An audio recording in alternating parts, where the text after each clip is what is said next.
Hi all welcome to our new video. ഞാനിന്ന് വന്നിട്ടുള്ളത് ഒരു അടിപൊളി ഫ്രൈഡ് റൈസിൻ്റെ റെസിപ്പി ആയിട്ടാണ്. റെസ്റ്റോറൻറ്റിലൊക്കെ പോയി കഴിക്കുന്ന സെയിം ടേസ്റ്റിൽ എങ്ങനെയാണ് വീട്ടിലുണ്ടാക്കുക എന്നുള്ളതാണ് കേട്ടോ കാണിക്കുന്നത്. കൂടെ തന്നെ അതിലേക്ക് കോമ്പിനേഷൻ ആയിട്ടുള്ള ഒരു അടിപൊളി ചിക്കൻ കറിൻ്റെ റെസിപ്പി കൂടി ഉണ്ട്. അപ്പോൾ വീഡിയോ ഒക്കെ എല്ലാവരും സ്കിപ്പ് ചെയ്യാതെ കാണുക.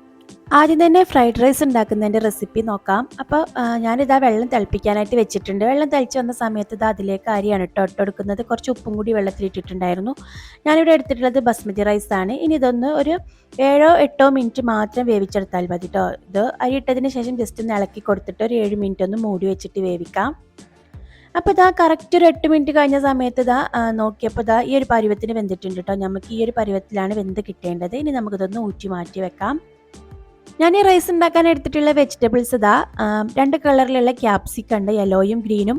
പിന്നെ ഇതാ സ്പ്രിംഗ് ഓണിയന്, ബീൻസ്, ക്യാരറ്റ്, പിന്നെ ഒരു 3 അല്ലി വെളുത്തുള്ളി കൂടി കട്ട് ചെയ്ത് വെച്ചിട്ടുണ്ട്. ഇനി നമുക്ക് എങ്ങനെയാ റൈസ് ഉണ്ടാക്കുന്നത് നോക്കാം. അതിനായിട്ട് ഇതാ ഒരു പാൻ ചൂടാക്കാനായിട്ട് വെച്ചിട്ടുണ്ട്. പാൻ ചൂടായി വന്ന സമയത്ത് അതിലേക്ക് ഇതാ നമ്മൾ കുറച്ച് ഓയിലാണ് കേട്ടോ ഒഴിച്ചു കൊടുക്കുന്നത്. ഓയിലൊന്ന് ചൂടായി വന്ന സമയത്ത് നമ്മളിതാ കട്ട് ചെയ്ത് വെച്ചിട്ടുള്ള വെളുത്തുള്ളിയാണ് ആദ്യം ഇട്ട് കൊടുക്കുന്നത്. പിന്നെ ഇങ്ങനെ വെജിറ്റബിൾസ് ഒക്കെ ഓരോന്നായിട്ട് ഇങ്ങനെ ഇട്ട് കൊടുക്കുന്നുണ്ട്.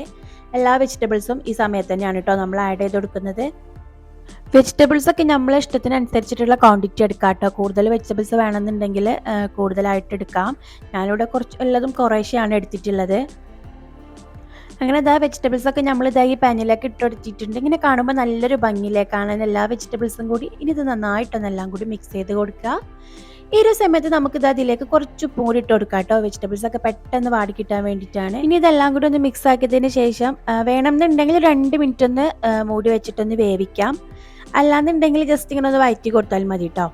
ഇനി ഇതാ നമ്മൾ ഈ ഒരു വെജിറ്റബിൾസ് ഈ 2 സൈഡിലേക്ക് ഇങ്ങനെ ആക്കിയതിന് ശേഷം നമ്മൾ ഇത് അതിലേക്ക് ഒരു മുട്ടയാണ് കേട്ടോ ആഡ് ചെയ്ത് കൊടുക്കുന്നത്. 2 മുട്ട വേണമെന്നുള്ളവർക്ക് ആഡ് ചെയ്ത് കൊടുക്കാം. ഞാനിവിടെ ഒരു മുട്ടയാണ് എടുത്തിട്ടുള്ളത്. ഇനി ഇതിലേക്ക് നമ്മളിതാ എരിവിനായിട്ട് ഒരു 1.5 ടീസ്പൂണോളം കുരുമുളക് പൊടി ആഡ് ചെയ്ത് കൊടുക്കുന്നുണ്ട് കേട്ടോ. ഇതൊക്കെ അവനവൻ്റെ ഇഷ്ടമാണ്. എരിവ് കൂടുതൽ വേണമെന്നുണ്ടെങ്കിൽ കുരുമുളക് പൊടിൻ്റെ ക്വാണ്ടിറ്റി ഒന്ന് കൂട്ടി കൊടുക്കുക. നമ്മൾ എരിവിനായിട്ട് ഇതിലേക്ക് വേറെ ഒന്നും ചേർക്കുന്നില്ല. ഇനി ഇതെല്ലാം കൂടി നന്നായിട്ടൊന്ന് സ്ക്രാമ്പിൾ ചെയ്ത് കൊടുക്കുക കേട്ടോ. അതിനുശേഷം വെജിറ്റബിൾസും കൂട്ടിയിട്ട് നന്നായിട്ടൊന്ന് മിക്സ് ചെയ്ത് കൊടുക്കുക. പിന്നീട് നമ്മളിത് അതിലേക്ക് നേരത്തെ ഊറ്റി മാറ്റി വെച്ചിട്ടുണ്ടായിരുന്ന റൈസ് കൂടിയാണ് ആഡ് ചെയ്ത് കൊടുക്കുന്നത്. നമ്മൾ റൈസ് അങ്ങനെ വെന്ത് കുഴഞ്ഞിട്ടുള്ള ഒരു പരുവൊന്നും ആയിട്ടില്ല. അത്യാവശ്യത്തിലുള്ള വേവന്നെ ആയിട്ടുള്ളൂ കേട്ടോ. അങ്ങനെ റൈസ് എല്ലാം ആഡ് ചെയ്ത് കൊടുത്തതിന് ശേഷം നമ്മൾ ഇത് അതിലേക്ക് 2 ടീസ്പൂൺ സോയാ സോസാണ് കേട്ടോ ആഡ് ചെയ്ത് കൊടുക്കുന്നത്. ഇത് കൂടി പോയിട്ടുണ്ടെങ്കിൽ നമ്മൾ ഫ്രൈഡ് റൈസിൻ്റെ ടേസ്റ്റ് ആകെ മാറിപ്പോകും. അപ്പോൾ ഇതൊക്കെ കൂടാതെ വേണം കേട്ടോ ആഡ് ചെയ്ത് കൊടുക്കാനായിട്ട്.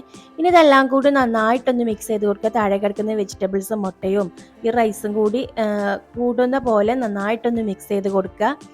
നമ്മൾ അരി പൊട്ടി പോവാതെ വേണം കേട്ടോ ഇത് ചെയ്യാനായിട്ട്. ഹറിബറി ആയിട്ടൊന്നും ചെയ്യേണ്ട, സാവധാനത്തിലൊക്കെ ചെയ്ത് കൊടുത്താൽ മതി. പിന്നെ ഇതാ ഇതിൻ്റെ മുകളിലേക്ക് കുറച്ച് സ്പ്രിംഗ് ഓണിയൻ കൂടി ഒരു ഗാർണിഷിനായിട്ട് ഇട്ട് കൊടുക്കുന്നുണ്ട് കേട്ടോ. അപ്പോൾ ഇതാ നമ്മുടെ ഫ്രൈഡ് റൈസ് ഇവിടെ റെഡി ആയിട്ടുണ്ട്. ഇതുപോലെ ചെയ്യാത്തവരുണ്ടെങ്കിൽ ജസ്റ്റ് ഒന്ന് ട്രൈ ചെയ്ത് നോക്കുക. ഇനി ഇതാ ഈ ഫ്രൈഡ് റൈസിലേക്ക് ബെസ്റ്റ് കോമ്പിനേഷൻ ആയിട്ടുള്ള ഒരു ചിക്കൻ കറി കൂടിയാണ് റെഡിയാക്കുന്നത്. അതിനായിട്ട് ഇതൊരു 1/2 കിലോയിലധികം ചിക്കൻ എടുത്തിട്ടുണ്ട്. അതിലേക്ക് ഇതൊരു 2.5 ടീസ്പൂണോളം കട്ടിയുള്ള തൈരാണ് കേട്ടോ ആഡ് ചെയ്ത് കൊടുത്തിട്ടുള്ളത്. തൈരാണ്, പുളിയില്ലാത്ത തൈരാണ്. ഇനി ഇതിലേക്ക് ആവശ്യത്തിനായിട്ടുള്ള ഉപ്പ് കൂടി ആഡ് ചെയ്ത് കൊടുക്കാം.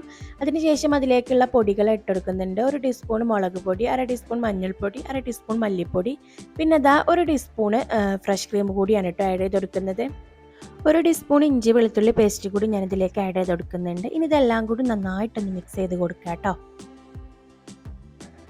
ഇനി കറി എങ്ങനെ റെഡിയാക്കുന്നതെന്ന് നോക്കാം. അതിനായിട്ട് ഇതാ ഒരു പാൻ അടുപ്പത്ത് വെച്ചിട്ടുണ്ട്. പാൻ ചൂടായി വന്നപ്പോൾ നമ്മൾ ഇതിലേക്ക് 2.5 ടീസ്പൂണോളം ഓയിൽ ഒഴിച്ചെടുത്തിട്ടാ.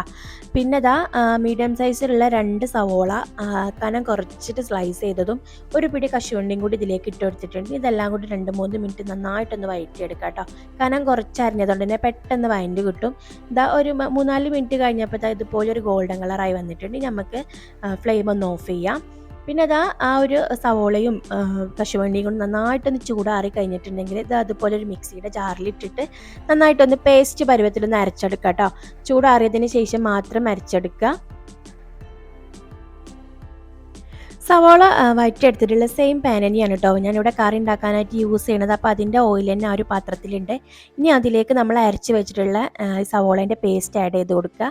ഇനി ആ സവോളയും ആ എണ്ണയും കൂടി നന്നായിട്ടൊന്ന് മിക്സ് ആക്കിയതിന് ശേഷം നമ്മളിത് 2-3 മിനിറ്റ് ഒന്ന് ചെറിയ ഫ്ലെയിമിലിട്ടിട്ടൊന്ന് കുക്ക് ചെയ്തെടുക്കുക കേട്ടോ. കാരണം സവോളേൻ്റെ ഒരു പച്ച ചുവ മാറുന്നതിന് വേണ്ടിയിട്ടാണ് കേട്ടോ അങ്ങനെ ചെയ്യുന്നത്.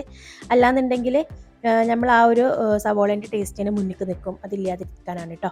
ഇനി നമ്മൾ ഇതിലേക്ക് നേരത്തെ മാഗ്നേറ്റ് ചെയ്ത് മാറ്റി വെച്ചിട്ടുള്ള ചിക്കനും കൂടി ഒന്ന് ആഡ് ചെയ്ത് കൊടുക്കുക. അതിന് ശേഷം ഇതെല്ലാം കൂടി നന്നായിട്ടൊന്ന് മിക്സ് ചെയ്ത് കൊടുക്കുക കേട്ടോ.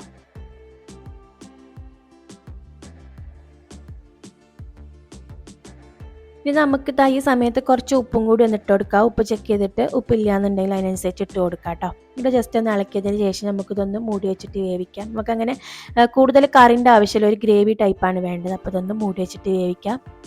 ഒരു 5 മിനിറ്റ് ഇതാ മൂടി വെച്ചിട്ട് വേവിച്ചിട്ടുണ്ട്. അപ്പോൾ അതിന് ശേഷം നമ്മൾ തുറന്ന് നോക്കിയ സമയത്ത് ചിക്കന് വെന്ത് വന്നിട്ടുണ്ട്. പക്ഷേ കുറച്ചും കൂടി വെള്ളം ഉണ്ടായിരുന്നു കേട്ടോ. അപ്പോൾ ഇത്രയും കറിൻ്റെ ആവശ്യമില്ലാത്തതുകൊണ്ട് തന്നെ നമ്മൾ കുറച്ച് ഉപ്പിട്ട് നമ്മൾ ഒന്നും കൂടി ഒന്ന് അടച്ചു വെച്ചിട്ട് ഒന്നും കൂടി ഒന്ന് വറ്റിച്ചെടുക്കുന്നുണ്ട്. ഇപ്പോൾ അതാ നമ്മളുടെ കറി അത്യാവശ്യം തിക്കായി വന്നിട്ടുണ്ട്. ഒന്ന് ജസ്റ്റ് ഒന്ന് ഇളക്കി കൊടുക്കാം കേട്ടോ.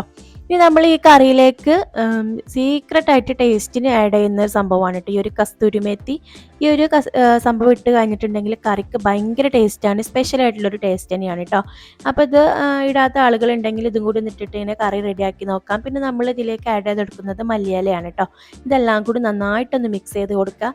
അപ്പോൾ നമ്മളുടെ അടിപൊളിയായിട്ടുള്ള ചിക്കൻ കറി ഇവിടെ റെഡി ആയിട്ടുണ്ട്. സിമ്പിളായിട്ട് റെഡിയാക്കാൻ പറ്റുന്ന ഒരു റെസിപ്പിയാണ് കേട്ടോ അത്. പിന്നെ ഫ്രൈഡ് റൈസിലേക്ക് അടിപൊളി കോമ്പിനേഷനാണ്. അപ്പോൾ ഇതുപോലെ ഒന്ന് ട്രൈ ചെയ്ത് നോക്കിയിട്ട് ഫീഡ്ബാക്സൊക്കെ അറിയിക്കും. അപ്പോൾ നമ്മുടെ ഇന്നത്തെ വീഡിയോ ഇതാ ഇത്രയുള്ള വീഡിയോസൊക്കെ എല്ലാവർക്കും ഇഷ്ടമായെന്ന് വിചാരിക്കുന്നു. വീഡിയോ ഇഷ്ടമാണെങ്കിൽ ലൈക്ക് ചെയ്യാനും ഷെയർ ചെയ്ത് സപ്പോർട്ട് ചെയ്യാനും മറക്കരുത്. നെക്സ്റ്റ് നല്ലൊരു വീഡിയോ ആയിട്ട് വരാം. അതുവരേക്കും ബൈ.